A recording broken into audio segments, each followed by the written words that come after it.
हमने जो है यहाँ पर ऑफिस बनाया है और हमारा मकसद ये था कि जब भी जब भी पंचायत में प्रधान आए तो उसको लगे कि भाई बैठना चाहिए, पंचायत में काम करना चाहिए। तो उसी मकसद से देखते हुए कि बहुत बढ़िया बनाया ताकि उसका दिल लगे यहाँ पर काम करने का और ज़्यादा से ज़्यादा वक्त जो है वो पंचायत में दे। नमस्कार, आदर्श हिमाचल की विशेष पेशकश प्रधान मेरी पंचायत का कार्यक्रम में आज हम आपको ये चलते हैं जुब्बल तहसील के मंढोल पंचायत में किस तरह से इन पिछले 3 साल में काम हुआ है। तो उन हर एक काम की हम पूरी जानकारी आपके अपने दर्शकों के सामने रखेंगे और मंढोल पंचायत एक मॉडल पंचायत बनने की तैयारी में है और किस तरह से यहाँ काम हुए, कौन कौन से काम हुए हैं, इसके बारे में हम बात करेंगे यहाँ के प्रधान चंद्र जी से। चंद्र जी, सबसे पहले आपका स्वागत है आदर्श हिमाचल। धन्यवाद सर, आप बताएं कि इन 3 सालों में कौन कौन से पंचायत ने काम किए हैं। मुझे याद है ठीक 3 वर्ष पहले आप मंढोल आए थे और उन दिनों में मैं इलेक्शन जीत के जब आया था तो आपने मेरा इंटरव्यू लिया था और मैंने कुछ प्रॉमिसेस किए थे कि हम 5 वर्षों में क्या क्या काम करने वाले हैं। तो अगर मैं उसको टटोलूं, उस इंटरव्यू को मैं टटोलूं, तो मुझे लगता है कि मैंने शायद उसमें से 95% काम कंप्लीट कर लिए। और तो थोड़ा सा उन जो काम है आप बताएं कौन कौन से काम हुए हैं, बाकी हम जो है अपने कैमरामैन के माध्यम से उन चीज़ों को दिखाएंगे भी जो आपने अपने कार्यकाल में किए हैं। जी, सबसे पहले तो मैं जो हमारी सबसे बड़ी उपलब्धि रही है, मैं एक डिस्क्लेमर आपको दे दूं, जितने भी हमने काम किए हैं ये सब आदरणीय श्री रोहित ठाकुर जी, शिक्षा मंत्री हिमाचल प्रदेश, उनके सहयोग से ये सब काम सफल हो सके हैं। तो उसमें मैं अगर गिनती करूं, सबसे पहले जो हमारी बहुत बड़ी उपलब्धि रही है मंढोल में वो है लोक भवन। हमें यहाँ पर मुख्यमंत्री लोक भवन मिला और ठीक 1 वर्ष के अंदर अंदर हमने इसको लोगों को समर्पित किया। दूसरा, हमारे को ग्राउंड के लिए कुछ पैसे थे, यहाँ पर आए 10 लाख रुपए। तो ग्राउंड को जो है हमने समतल प्रॉपर तरीके से किया और चारों तरफ से उसमें एक तरफ उसमें जो है हमने पूरे सीढ़ियां बनाई हैं और जो लोगों ने काफी जिसकी सराहना भी की है कि बहुत अच्छे तरीके से बनी है। तीसरा, उसके बाद हमने पंचायत का भवन का भी प्रॉपर तरीके से आगे फर्दर निर्माण किया है। उसमें हमने जो बनाया है, एक लाइब्रेरी बनाई है, एक हमने डिजिटल कम आपका मेडिटेशन हॉल बनाया है और एक पोर्शन हमने ऑफिस के लिए बनाया है और एक कम्युनिटी सर्विस सेंटर बनाया है। तो ये जो हमारी उपलब्धि हैं ये इन 3 वर्षों में, साथ में हमने यहाँ पर जो है पब्लिक टॉयलेट्स भी बना रखे हैं, जो बाजार में हमने प्रॉमिस किया था कि बाजार में बहुत सख्त ज़रूरत है। तो आसपास ही हमने 2 पब्लिक टॉयलेट्स भी यहाँ पर बना रखे हैं, जिसके लिए सफाई के लिए भी हमने एक कर्मचारी को नियुक्त कर रखा है और बहुत ही सुंदर तरीके से उसकी सफाई भी हो रही है। तो जिस तरह से आपने कर्मचारी रखा है तो कर्मचारी के लिए देख रेख और उसको वेतन जो होता है किस तरह से आप करते हैं, पंचायत की तरफ से, सरकार की तरफ से या कोई कमेटी है आपकी जो उसको वेतन वगैरह यहाँ दे पाते हैं? उसके लिए हमने लोगों से यहाँ पर थोड़ी बातचीत की थी, तो जितने भी यहाँ पर दुकानदार हैं थोड़ी बहुत हेल्प वो करते हैं और थोड़ी सी हम खुद पंचायत वाले भी करते हैं, मेंबर्स खुद करते हैं। हालांकि पंचायत से हमने कोई फंड यूज नहीं किया है, लेकिन पंचायत के ही मेंबर्स वगैरह सब लोग मिलके हम उनकी हेल्प करते हैं ताकि वो जो है उसको मेंटेन कर सके, अपनी रोजमर्रा भी चला सके। जिस तरह से स्वच्छ भारत एक अभियान जो है पूरे देश में चल रहा है, तो क्या हमारी पंचायत भी कहीं नजर आती है कि भी आगे आने वाले टाइम में स्वच्छ भारत के लिए मंढोल पंचायत का नाम जाए और आपके कार्यकाल में ये उपलब्धि भी आप हासिल करें? जी बिल्कुल। स्वच्छ भारत मिशन के तहत हमने सबसे पहले आपसे तब प्रॉमिस किया था कि सॉलिड वेस्ट मैनेजमेंट करना बहुत जरूरी है, क्योंकि जितना भी हमारा सॉलिड वेस्ट है वो जगह जगह पर बिखरा पड़ता मिलता है गांव में, जिसकी वजह से बहुत गंदगी फैली है। हमने उसके लिए प्रयास किया और आपने देखा होगा कि सिर्फ जुब्बल में हमारी पंचायत को फिलहाल मेरा ख्याल है 16 लाख रुपए का वो प्रोजेक्ट मिला है और बहुत जल्दी वो कुछ ही दिनों में यहाँ पर इंस्टॉल होने वाली मशीन है जो उसके प्रोसेसिंग करेगी, उसको जो है रिसाइकल करेगी। और साथ में ही हमने उसके लिए जो शेड बनाना था, सेग्रीगेशन शेड बनाना था, वो हमने तैयार कर दिया है। और अभी हमारे प्रोजेक्ट ऑफिसर भी आए थे यहाँ पर स्वच्छ भारत मिशन के तहत, तो उसमें उन्होंने देखा है कि हमारा जो है प्रॉपर ड्रेनेज सिस्टम भी के ऊपर भी हम काम कर रहे हैं। तो उसमें हमने अभी एक गांव को अडॉप्ट किया है, तो उसमें काम चला हुआ है। तो उसमें बहुत बढ़िया तरीके से हम जो है प्रॉपर तरीके से विलेज की पूरी पंचायत की जो है ड्रेनेज सिस्टम कहाँ पर उसका जो हमारा ग्रे वाटर है वो कैसे जो है सोक पिट वगैरह में हमने पहुंचाना है और किस तरीके से उसको जो है मैनेज करना है। जो ग्रे वाटर और जिस गांव की बात कर रहे हैं, कौन सा गांव है और लोग कितना फायदा उठा रहे हैं इससे, उस चीज से? ये अभी अंडर कंस्ट्रक्शन है। उसमें अभी पहले हमने टाइल्स बिछाई थी गांव में, फिर उसके साइड में ही ये नालियां बननी थी जिसमें रेन वाटर के लिए अलग से हमारा पाइप लाइन बिछेगा और जो ग्रे वाटर है उसके पाइप लाइन अलग बिछेगा। तो वो प्रोसेस में काम अभी, क्योंकि अब सर्दियां हो गई तो मिस्त्री लोग जो बाहर से आते हैं वो यहाँ से बाहर प्लान कर चुके हैं। तो अब मार्च में ये काम शुरू होगा, क्योंकि आधा अधूरा काम पड़ा है, तो आगे फिर ये शुरू हो जाएगा। और मीन्स के उसको जो है प्रॉपर तरीके से हमने एक प्लान किया हुआ है गांव की सहमति से कि कहां पर उसका सोक पिट बनेगा और कहां पर जो है, ताकि वो खुले में पानी ना बहे और लोगों को जो है साफ सुथरा विलेज मिले। जिस तरह से कहा भी जाता है कि पंचायत लोकतंत्र की सबसे छोटी इकाई मानी जाती है और ये जो है लोकतंत्र को मजबूत बनाने में पंचायत का बहुत बड़ा योगदान रहता है, जिससे पंचायत मजबूत होगी तो देश में मजबूत होता है। तो इस मजबूती के लिए हमारे जो गरीब लोग हैं, किसान बागवान हैं, IRDP से जुड़े हैं लोग, हेल्थ के, किस तरह से वो यहाँ पंचायत में आके अपने कुछ फायदे ले सकें और कुछ ऐसे लोग भी गिनाए जो यहाँ से फायदा जिनका हो चुका है, किसी को मकान मिला हो, पेंशन लगी हो, या फिर अपना हॉर्टिकल्चर एग्रीकल्चर कुछ इक्विपमेंट्स मिले हो। मैं आपको बता दूं कि पिछले 3 वर्ष में शायद ही कोई ऐसी ग्राम सभा होगी जिसमें हमारा कोरम पूरा नहीं हुआ। ये शायद हमारी उपलब्धि है।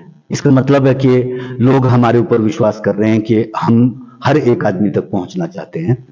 और उसमें सबसे बड़ी बात यह है कि हमने पहले भी आपको बताया था कि हम IRDP को पहले रेगुलेट करेंगे और उसमें हमने रेगुलेट भी किया। जो लोग इसमें अब पात्रता नहीं रखते थे, जो अब इसमें इसकी जरूरत जिनको नहीं थी, उनको हमने बाहर भी किया और उसमें उन लोगों को वापस लाया जो लोग और उसमें डिजर्व करते थे कि उनको होना चाहिए। इसी कड़ी में हमने बहुत सारे, जैसे कि अभी आपदा में मैं आपको गिना दूं, प्रधानमंत्री जो आवास योजना है, 14 लोगों को लगभग हमने मकान दिए हैं। और अगर मुख्यमंत्री आवास योजना के तहत कहें हम तो बहुत कम मिलते हैं, लेकिन फिर भी जो सख्त जरूरत थी जिनको, 2 लोगों को हमने, वो भी लगभग 3 हो जाएंगे, एक जिनका नाम धनजीव है उनको मिला है, एक बबलू अंजाना है उनको मिला है, और एक अभी जो है कौशल्या जी को मिला है। तो ये भी हमारी उपलब्धि है कि हमने मुख्यमंत्री आवास योजना उनके IRDP के तहत उनको मकान दिलाए हैं। और जिस तरह से कुछ IRDP के लोग ये भी शिकायत करते रहते हैं अमूमन के भी हमारे नाम नहीं आया, अगले बजट में जाएगा, अगले सेशन में जाएगा, तो इसके लिए मतलब इस तरह की मारामारी रहती है पंचायत के अंदर आपके कार्यकाल में रहा कुछ? हाँ, रहती है, लेकिन हमने सबसे पहले उनको यही बता दिया, सबसे पहले उनको क्लियर कर दिया है कि हम किसी को ऐसे बिना वजह भी IRDP से बाहर नहीं कर सकते हैं। पहले उनको हमें अपलिफ्ट करना पड़ेगा, पहले हमें उनको उस स्तर पर लाना पड़ेगा ताकि हम उनको बाहर कर सके। तो जैसे जैसे कोई भी निकलेगा प्रॉपर तरीके से, जब वो ऊपर निकलेगा उससे, तभी हम दूसरे आदमी को ऐड कर पाएंगे। तो इसमें मारामारी करने की जरूरत नहीं है। हमने एक प्रायोरिटी लिस्ट बना रखी है, जो लोग आते हैं हम उनकी जांच करते हैं कि वाकई में उनकी इकोनॉमिकली बहुत खराब पोजीशन है। तो 8 लोगों को भी हमने जब बाहर किया तो 8 लोग जो उसमें ऐड किए, तो हमने कोई ऐसे क्राइटेरिया नहीं कि अपना कोई जान पहचान का या कोई प्रेशर है, हमने जो जहां डिजर्व करता था उसी हिसाब से उनको हमने उसमें जिस तरह से कुछ पंचायतों में शिकायतें आती है कि ग्राम सभा जो है पारदर्शी करती है, उसमें मेंबर बाहर कुछ बात करते हैं, मेंबर और प्रधान सेक्रेटरी आपस में कुछ बात करके किसको आगे लाना, इस तरह का यह पंचायत में ऐसा कुछ है या फिर मतलब प्रॉपर तरीके से चल? मुझे तो ऐसा लगता है कि मंडहोल पंचायत में आज तक इस तरह का कोई भी किस्सा नहीं हुआ है। इसकी वजह ही यही रही है कि हमने ओपन लोगों को बताया है कि आप पंचायत में आए, एक पंचायत में माहौल ओपन डिस्कशन का बनाएं, जो भी क्रिटिसिज्म करना है हमारे सामने करें ताकि हम उसमें इंप्रूवमेंट कर सकें, बजाय इसके कि आप कहीं उसको बाजार में क्रिटिसाइज करें और यहां तक पहुंचते पहुंचते उसमें नमक मिर्च लग के उसका कुछ बतंगड़ बन जाए। बेटर है कि जो आपके मन में है, जो आपको लगता है कि हमें ये इंप्रूवमेंट करनी चाहिए, तो सीधी हमारे से बातचीत करें। और इसमें हम सक्सेसफुल भी हुए हैं और लोग आते हैं, लोग इसीलिए फुल ये हॉल आपका पूरा भरा रहता है जब भी ग्राम सभा होती है, और सब लोग जो है संतुष्ट होकर यहाँ से निकलते हैं। और जिस तरह से कुछ बागवानों की बात भी करें, पंचायतों में बागवान भी बहुत सारे, तो बागवानों के लिए पंचायत से बागवान आपके पास आए हैं और कौन कौन सी स्कीमें जो पंचायत के थ्रू वो ले सकते हैं और क्या क्या उनको यहाँ से सुविधाएं मुहैया कराई जाती हैं? पिछले 3 सालों में हम अगर बागवानों की बात करें, क्योंकि हमारी सबसे मुख्य जो आर्थिकी है वो बागवानी है, हमने जो सबसे बड़ा काम किया है वो लोगों को मोटिवेट करने का क्या किया है कि आप मनरेगा के तहत अपने बगीचों में अपने पानी को, अपने घर के पानी को कंजर्वेशन करने की कोशिश करें, ताकि आप सिंचाई के लिए अपने बाग बगीचों में स्प्रे करने के लिए पानी का प्रयोग कर सके। साथ में गांव में गौ शेड बनाइए, गाय के लिए अपना शेड बनाइए, उसके लिए गवर्नमेंट देती है 1 लाख रुपया तक देती है, टैंक के लिए 1 लाख, और रिकॉर्ड तोड़ टैंक बने हमारे गांव में। इन 3 वर्षों में बागवानों ने लगभग गौशाले बनी हैं, मतलब साथ में लैंड डेवलपमेंट, ये मेन काम हमारे जो यहाँ पर जरूरत भी है, यही काम होते हैं। जिस तरह से हम बात कर रहे हैं प्रधान जी से, कहा जाता है, मतलब मंढोल पंचायत जुब्बल तहसील के अंदर जो है चंद्र रांगटा जी एक विज़न है, विज़न ही खुद है ये।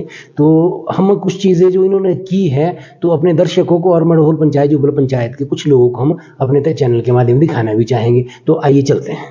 ये एक जब शुरू किया था, हमने प्रधानी का पद संभाला था, तो हमारा सपना था कि पंचायत के अंदर एक लाइब्रेरी भी हो, और आदरणीय रोहित ठाकुर जी की सहायता से हमने इस लाइब्रेरी को आज लोगों को लगभग समर्पित कर दिया है। और बहुत जल्दी इसका थोड़ा सा फर्नीचर की ज़रूरत है हमें, वो भी आ जाएगा। इस लाइब्रेरी का मकसद ये था कि बहुत सारे लोग यहाँ पर रिटायरी भी हैं जो चाहते हैं कि कहीं बैठा जाए दिन को, जहाँ कुछ पढ़ने लिखने का भी हो सके। तो उस मकसद से हमने यहाँ पर ये लाइब्रेरी तैयार की है, जिसमें बुजुर्ग लोग भी आएंगे, रिटायरी लोग भी आएंगे, और जो हमारे गांव में यहाँ पर बाजार में आते हैं थोड़ी देर के लिए, वो यहाँ पर मैगजीन, अखबार और साथ में लाइब्रेरी का भी, किताबों का भी आनंद ले सकेंगे, ताकि फालतू जो आप लोग टाइम देते हैं, फालतू जो इधर उधर हम अपना वक्त गुजारते हैं, उससे वक्त निकाल कर हम जो है यहाँ पर लाइब्रेरी के लिए दे सकें। दूसरा इम्पोर्टेंट चीज़ ये था कि जो हमारे बच्चे हैं सर्दियों में वापस घर भी आते हैं, कुछ बच्चे कंपटीशन की तैयारियां करना चाहते हैं, उनके लिए भी हमने ये लाइब्रेरी ओपन रखनी है। वैसे भी 10 से 5 तो यहाँ पर हमारे लोग रहेंगे ही, पंचायत के कर्मचारी रहेंगे, लेकिन 5 बजे के बाद भी जो कंपटीशन की तैयारी बच्चे करना चाहेंगे, ये आपको 9 बजे तक लाइब्रेरी खुली रहेगी, क्योंकि मैं भी आसपास ही रहता हूँ। तो जब तक मैं हूँ तब तक तो इस लाइब्रेरी की सुविधा उन बच्चों को खुल के मिलती रहेगी। उसके बावजूद भी कुछ ना कुछ प्रावधान करेंगे। अगर लाइब्रेरी उसके बाद भी मैं अगर नहीं भी प्रधान रहता हूँ, तो ये लाइब्रेरी की सुविधा तो मेरे जब तक मैं हूँ तब तक ये बना रहेगा। ये सुविधा मैं अपनी तरफ से लगातार अपना समय निकाल कर जो है लोगों को देता रहूँगा।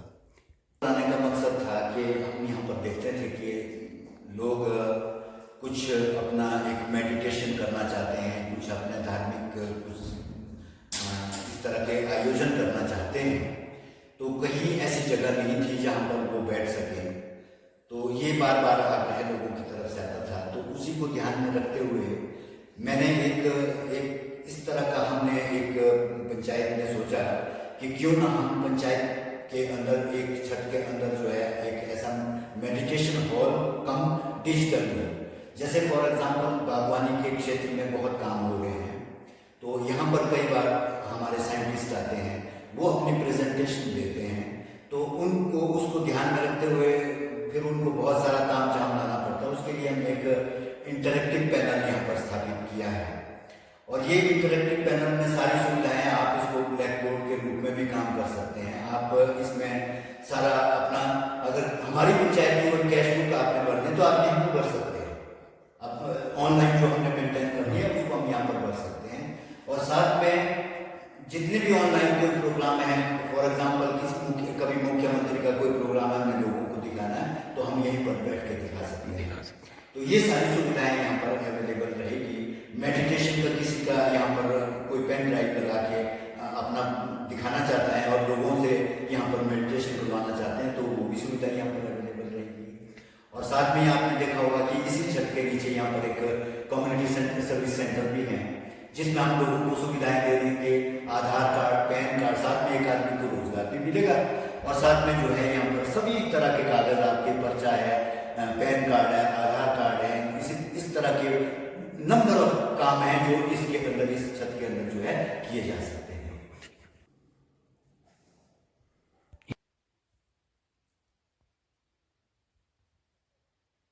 इस तरह के हमने, ये चौथा तालाब है जो हमने अपने टेन्योर में भी बनाए हैं।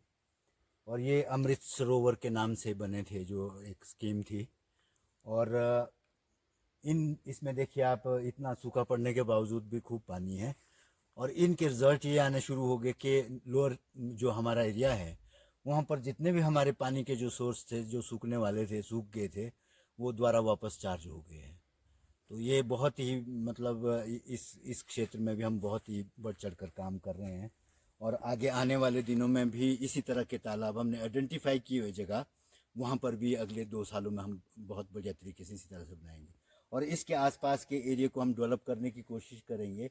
यहाँ पर सुबह लोग मॉर्निंग वॉक करने के लिए आएँ, बेंच के ऊपर बैठें, थोड़ा मेडिटेशन करें, तो ये बहुत सुंदर जगह है। और ये धीरे धीरे जो है टूरिज़्म पॉइंट ऑफ व्यू से भी ये एरिया डेवलप होने वाला है। तो जब ये सारी सुविधाएं हम अभी प्रोवाइड करेंगे तो लोग इसकी तरफ अट्रैक्ट होंगे। तो जिस तरह से आपने अभी देखा कि हमने कुछ जगह पे विजिट किया, कुछ तालाब हमने देखे किस तरह के पानी का संचय कैसे किया जाए पंचायत में, जिसमें किसान बागवान और स्थानीय लोगों को उसका फ़ायदा मिले। और फिर आगे हमने शौचालय भी देखा, बाज़ार के अंदर शौचालय भी बने हैं। उन शौचालयों की बहुत ज़्यादा सख्त ज़रूरत है। इसमें आज देश की भागीदारी में पंचायत की एक बहुत बड़ा योगदान रहता है। और साथ में हमने ग्राउंड भी जो वहाँ पे सीढ़ियाँ बनाई गई हैं बैठने के लिए, मैचेस, तरह तरह cricket matches, kabaddi, volleyball, football matches यहाँ होते हैं। तो वहाँ लोगों को असुविधा ना हो, उन सुविधा के लिए भी सीढ़ियाँ और बैठने का अच्छा अरेंजमेंट किया गया है। और साथ साथ में कुछ सड़कों का भी हमने निरीक्षण किया। हमने कुछ ये जो गार्बेज है, जो किस तरह से हम ये कूड़ा कचरा को किस तरह से निदान करें और उसको कैसे हम रिसाइकिल करें। और कुछ स्कीम्स यहाँ पंचायत प्रधान जो है चंद्रांका जी ने बताई है कि भी हम पुरानी बोतलों के लिए लोगों को मैसेज किया कि प्लास्टिक का जो भी वेस्ट है उसको कैसे जो है यूज करें। तो थोड़ा सा हम जानते हैं कि भाई अब आगे आने वाले जो प्रोजेक्ट क्या है इनके, और पंचायत के अंदर कौन कौन से जो काम अधूरे हैं और कब तक पूरे करने वाले हैं, और नई स्कीमें कौन सी करने वाले। जी रामकृष्ण जी, आप बताएं थोड़ा सा अपने कार्य क्षेत्र के बारे में। एक तो हमने जो लोक भवन बनाया था उसकी दूसरी मंजिल का भी हमने कोशिश की है कि मंत्री जी से हम इसके बारे में बात करेंगे। उन्होंने हमारे से प्रॉमिस भी कर रखा है कि हम दूसरी मंजिल का भी प्रावधान करेंगे। और तीसरी मंजिल के लिए हम उनसे खुद कहा है कि हम इसको विकास में जन सहयोग के तहत इसको कंप्लीट करेंगे। दूसरा, हमारे यहाँ पर एक साथ में बहुत सारे प्रोजेक्ट्स हैं, पंचायत हैं, अलग अलग हमारे लोक भवन हैं, ये जो आपका सेग्रीगेशन शेड है या हमारा जो रिसाइकलिंग का शेड है। तो इसका मतलब है कि पंचायत के अंतर्गत बिजली का खर्च भी बहुत होने वाला है। तो उसको देखते हुए हम चाह रहे हैं कि एक प्रोजेक्ट बनाएं सोलर लाइट्स के ऊपर, जो हमारी ये सोलर से एनर्जी प्रोड्यूस की जा सकती हैं। उसके लिए भी नेक्स्ट हमारा मिशन रहेगा कि हम उसके ऊपर काम करें। फिर उसके बाद हम चाहेंगे कि ये विलेज बहुत सुंदर जगह पर हैं, ओपन व्यू हैं, और कुछ काम हमने इसके आसपास कर भी दिए हैं। पीछे हमने 1 महीने तक यहाँ पर एक कोर्स चलाया था MSME और PhD चैम्बर ऑफ कॉमर्स की सहायता से, जिसमें हमने ये जो आपका किस तरह से होम स्टे को जो है चलाया जा सकता है।